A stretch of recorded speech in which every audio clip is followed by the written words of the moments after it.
ආයිබෝවන් දුවේ පුතේ අදත් BC පන්තියේ YouTube channel එක තුලින් ඔයාලට ප්‍රශ්න අනුමාන කිරීම සඳහා ගෙන එනු ලබන වීඩියෝ මාලාවේ 8 වෙනි ප්‍රශ්නයට අදාළව වීඩියෝ එක තමයි මේ ඔබ වෙත ගෙන එනු ලබන්නේ. මේ වීඩියෝ එකත් බලලා ඔයාලගේ ඒ විභාගයට සඳහා මුහුණ දෙන දූ දරුවන්ගේ විභාගයේ ඒ තමන්ගේ ඉලක්කය වෙත යෑමට මේ වීඩියෝ එකත් ඔයාලට උදව්වක් වෙයි කියලා විශ්වාස කරනවා.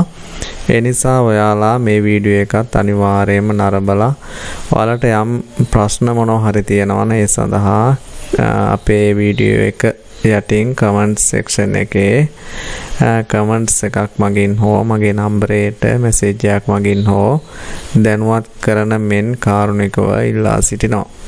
එතකොට දුවේ පුතේ ඔයාලා දන්නවා 8 වෙනි ප්‍රශ්නය ඔයාලා මේ වෙනකොට ප්‍රශ්න පත්‍ර ඔයාලා හොඳට බලාගෙන ඇති කියලා විශ්වාස කරනවා. එතකොට ඔයාලා දකිනවා මෙන්න මේ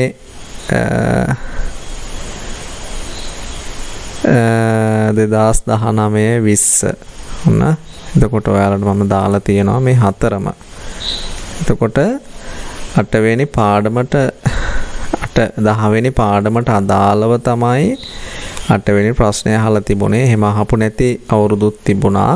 හැබැයි පහුගිය අවුරුදු වල අපි දැක්කේ මේ 8 වෙනි ප්‍රශ්න 2019 නම් ප්‍රශ්න දෙකම අහලා තියෙනවා.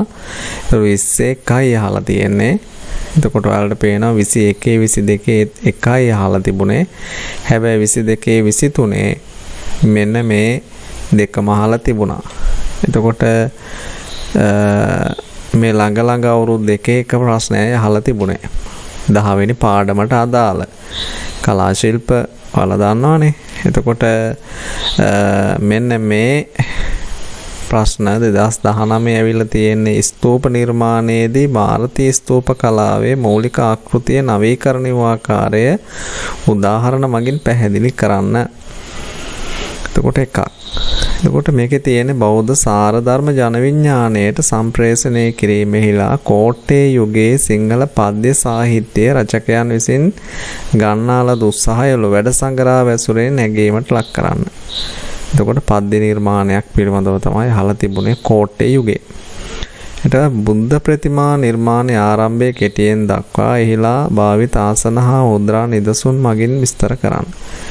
ප්‍රතිමා පිළිබඳව අහලා තියෙනවා. ඊට ආසන මුද්‍රා අහලා තියෙනවා.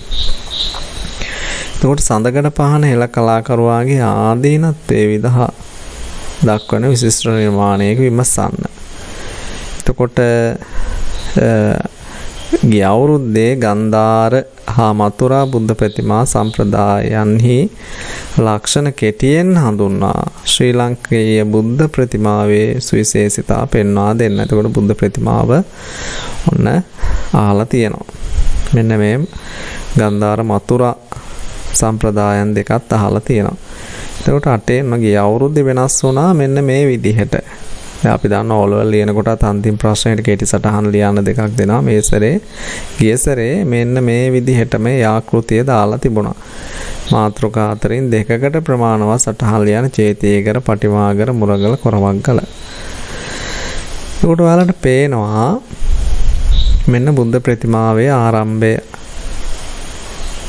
සහ බුද්ධ ප්‍රතිමාවල මුද්‍රා සහ ආසන මෙන්න මේ දැන් අපි 2019 බලමුකෝ. 19 ಭಾರತೀಯ ස්තූප කලාවේ සාංච බාරුත් ස්තූප තමයි අහලා තිබුණේ නවීකරණය වුණේ කොහොමද කියලා. ඒකට ස්තූප. එතකොට ඊළඟට අහලා තිබුණේ මේ බුද්ධ ප්‍රතිමාවේ ආරම්භය හා මුද්‍රා සහ ආසන මේ දෙකම එකක් හැටියට මම දක්වන්නේ.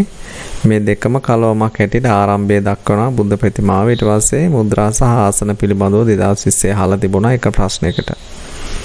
ඊට පස්සේ ඒ කොටසෙන් 2021 අහලා තිබුණේ නැහැ.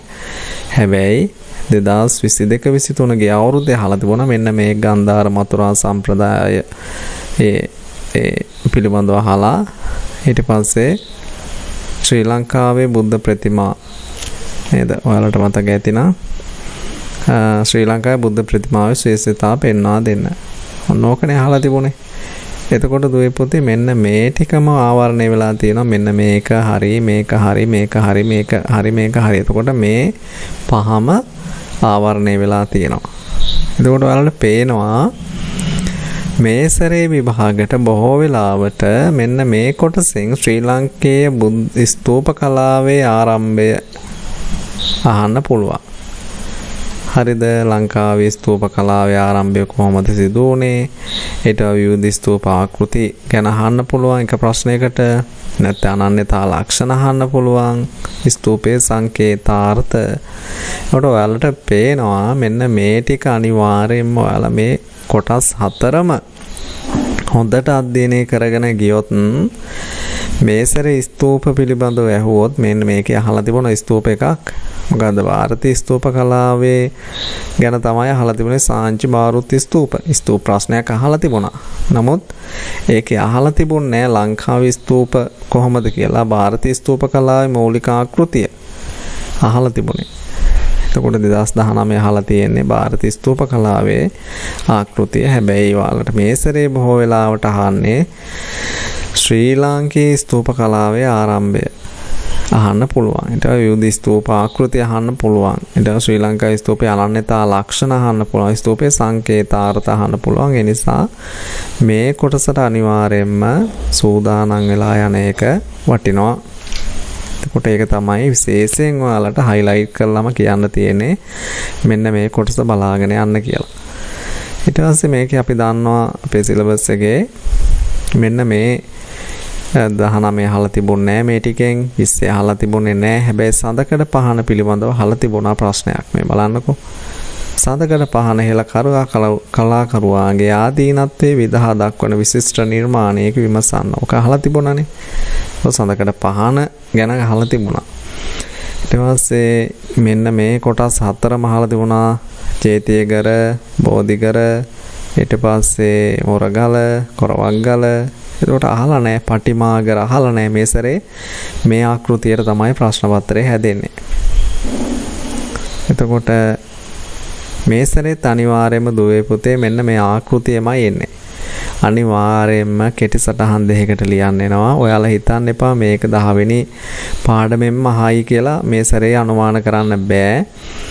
මේක දැන් ගොඩාක් අය මේ සැරේ මම දැක්ක ප්‍රශ්න පත්‍ර හදනකොට දාලා තිබුණා මේ 10 වෙනි පාඩමෙන්ම දාලා තිබුණා මේකට 10 වෙනි පාඩමෙන්ම කෙටි සටහන් ලියන්නේ කියලා හිතන්න බෑ. සමහර විට පංචශීල ප්‍රතිපදා වෙන්න පුළුවන්, චිත්‍ර කලාව පිළිබඳව අහන්න පුළුවන්. මේක කොහෙන් වුණත් අහන්න පුළුවන් කියලා තමයි අපිව දැනුවත් කරලා තියෙන්නේ. එතකොට මේ සැරේත් මේ ආකෘතියමයි එන්නේ. මේකට බොහෝ වෙලාවට ස්තූප පිළිබඳව වෙන්න පුළුවන්, ලංකාවේ ස්තූප පිළිබඳව වෙන්න පුළුවන්. හැබැයි මේක සමහර විට කලා ශිල්ප වලින් එකක් දාන්න පුළුවන්. අනිත් ටික වෙන කොහෙන් හරි අදලා දාන්නත් පුළුවන්. සමහර විට හිරියොත්ප්ප වෙන්න පුළුවන්. ඊට පස්සේ පංචශීල ප්‍රතිපදාව වෙන්න පුළුවන්. ඒ වගේ ඒවා දාන්නත් පුළුවන් මේකට. එතකොට ඒ වගේ කොටසකුත් බලාපොරොත්තු වෙන්න පුළුවන්. කලා ශිල්පම බලාපොරොත්තු වෙන්න එපා මේ කොටසෙන්. කලා ශිල්ප වලින් ආවොත් එන්නේ අපිට මෙන්න මේ ටිකනේ එතකොට එන්න තියෙන්නේ. පටිමාගර එන්න පුළුවන්. අන්න එතකොට පටිමාගර බලාගෙන යන්න, වාල්කඩ බලාගෙන යන්න. ඊට පියගැට පෙළ බලාගෙන යන්න. මේ ටික අපිට ඇවිල්ලා තියෙන නිසා නැවත ඒ කියලා කියන්න බෑ. හැබැයි සඳකඩ පහන විශේෂත්වයක් තියෙනවා. සඳකඩ පහන අතින් බලාගෙන ගියාට කමක් නැහැ. මේවත් ඔයාලගේ MCQ වලට බලාගෙන ගියාට කමක් නැහැ. නමුත් ඇවිල්ලා නැත්තේ පටිමාගර, වාහල්කඩ, ඊට පස්සේ පියගැටපෙළ කියන මේවා ඇවිල්ලා නැහැ කියලා මතකේ තියාගන්න. කලා ශිල්ප කොටසට පටිමාගර එහෙම දාන්න පුළුවන්. බොහෝ දුරට ඉඩකඩ වැඩි. ඒ නිසා ඒකට ලකුණු 5ක් ගන්න පුළුවන් කෙලින්ම ආවොත්. එතකොට ස්තූප බලාගත්තොත් ඒකේ ලකුණු ටිකක් ගන්න පුළුවන්. පටිමාගර ආවොත් ඒකේ ලකුණු ටික ගන්නත් පුළුවන්. හැබැයි දුවේ පුතේ මේ සැරේ බොහෝ වෙලාවට මෙන්න මේ වගේ කොටසක් දාන්නත් පුළුවන් ස්තූප නැතුව. දැන් ස්තූප ආවේ නැති වුණොත් අනිවාර්යයෙන්ම දුවේ පුතේ බොහෝ වෙලාවට මෙන්න මේ කොටසෙන් ඔයාලට එන්න පුළුවන්. ශ්‍රී ලංකාවේ ජන කවි, ගීත, නාට්‍ය කෙරෙහි බෞද්ධ ආభాෂය මෙන්න මේකෙන් එකක් දාන්න පුළුවන්. ශ්‍රී ලංකාවේ මේ ජන කවි ගීත නාට්‍ය කෙරෙහි බෞද්ධ ආభాෂ නැත්නම් ගීත විතරක් අහන්නත් පුළුවන්. නාට්‍ය බෞද්ධ ආభాෂ ලැබුවේ කොහොමද කියලා අහන්නත් පුළුවන්. ඒක බොහෝ වෙලාවට අහන්න පුළුවන්. හැබැයි මෙන්න මේ චිත්‍ර කලාව කවදාවත්ම ඇවිල්ලා නැහැ.